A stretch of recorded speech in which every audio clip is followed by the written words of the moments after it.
साधना, जीवन को साधनामय बना लेना। साधना स्वाध्याय के बिना नहीं सध पाती। अच्छे विचार होंगे तो विचार संयम होगा, विचार संयम होगा तो आपके विचार हमेशा सही रहेंगे, कामुक विचार नहीं आएंगे। जब भोजन कर लेंगे तो खाने पीने के विचार नहीं आएंगे, और भोजन करेंगे तो सात्विक भोजन करेंगे। इंद्रिय संयम, समय संयम, विचार संयम, अर्थ संयम, 4 प्रकार के संयम से जीवन साधना सत्य है जो 24 घंटे की होती है।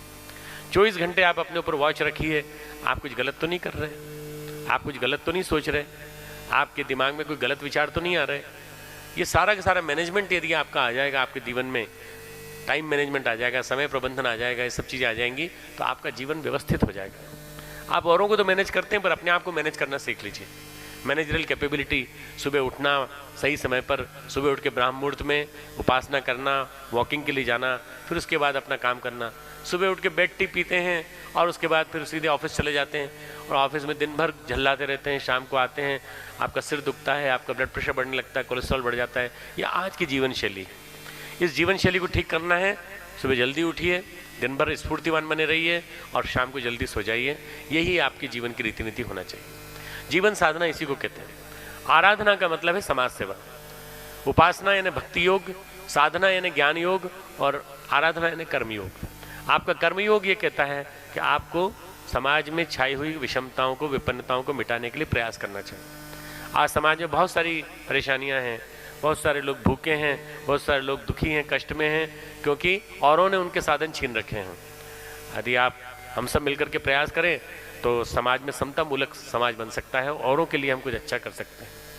आपके मन में यदि आता हो और आपके चिंतन में यदि आ जाए, ये भाव आ जाए कि हम जितना हो सके समाज की इन विपन्नताओं को मिटाने के लिए, अशिक्षा को मिटाने के लिए शिक्षा का प्रचार करेंगे, शिक्षा के साथ साथ विद्या का प्रचार करेंगे, संस्कारों को जन जन के बीच में फैलाएंगे, और आपके मन में ये आता हो कि यदि आप इससे भी ज़्यादा कुछ कर सकते हैं तो समाज में जो बहुत सारी परंपराएं हैं इनको मिटाइए। उदाहरण के लिए फीमेल फिटिसाइड, कन्या भ्रूण हत्या, कन्या भ्रूण हत्या के खिलाफ आंदोलन चलाइए। शांति के द्वारा चली जा रही सप्तसूत्री आंदोलन योजना के साथ जुड़िए। अखंड ज्योति पत्रिका खुद पढ़िए, औरों को पढ़ाइए।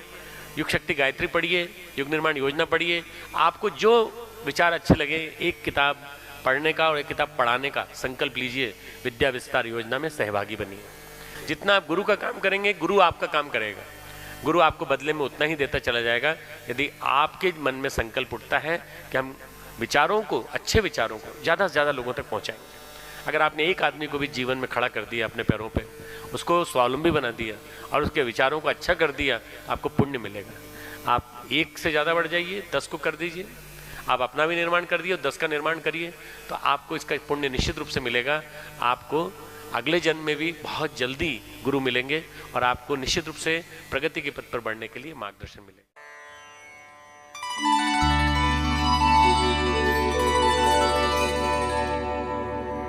Mm-hmm.